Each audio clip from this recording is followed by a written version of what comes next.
last video, I was talking about the two different transfer cases. This is the figure 8 style, and this is the round style. So the point I'm talking about is right here. This is round versus this being a figure 8. This is the older 84 and older transfer case. This is the 85 and newer transfer case.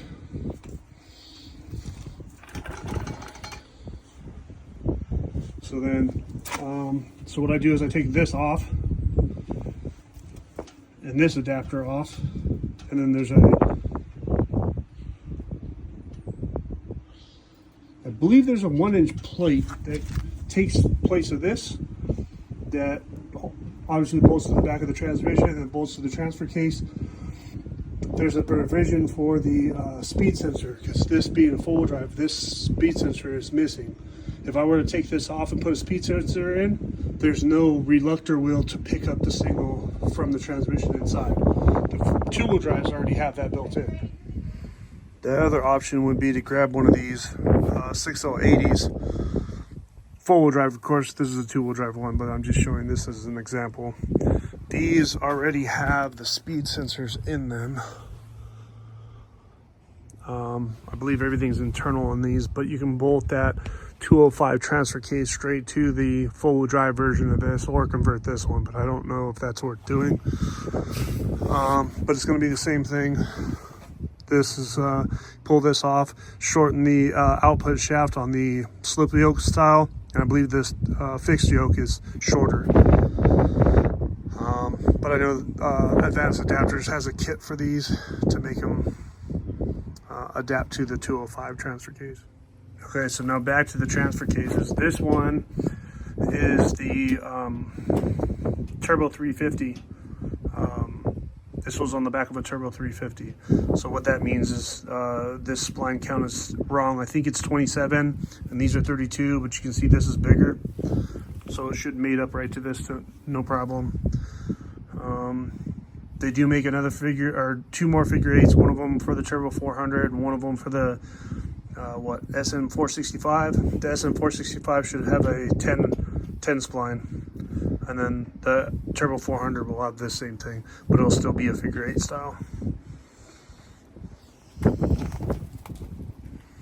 And the nice part about this versus like if I were to mount it on here with the adapter, I can still use the stock shifter, but I don't have one. So what I'm going to do, instead of trying to recreate that, I'm going to buy the twin stick, so I can manipulate these two separate. This one will engage and disengage. Sorry, my cat's in the way. The front wheel drive, so you can actually use front wheel drive only with this setup anyway. You can use the front wheel drive only, rear wheel drive only, and then this selects high and low. So I can have high and low, front wheel drive, four wheel drive, or rear wheel drive. That's what it comes down to. But this is the one that's going to go in the four-wheel drive 56. So this is the transfer case I need to figure out and put onto this transmission. I'm not going to go to the 6L80. I just don't see the need. Plus, I would have to change the engine, because the engine that I'm using is a 3rd gen. I'd have to jump to a 4th gen. But because I'm using a 3rd gen, this is going to be a perfect match for me. Also, I'm going to be changing this, the output shaft. The output shaft, because I have a slip yoke style now. Advanced Adapters has a kit where I can take this whole thing apart, change the output shaft, and then shorten it up and do the fixed yoke just like this style here. I can probably rob it out of that one, but I'm not going to try to take this apart. This is for that truck there. That's the 73 K10. So that's where I'm at. Just trying to put this stuff together.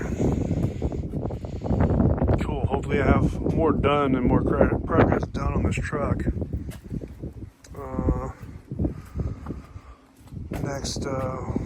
next weekend. Oh, let's talk about the mount. So this is the older style mount. This is a 79 frame, so this is the stock mount.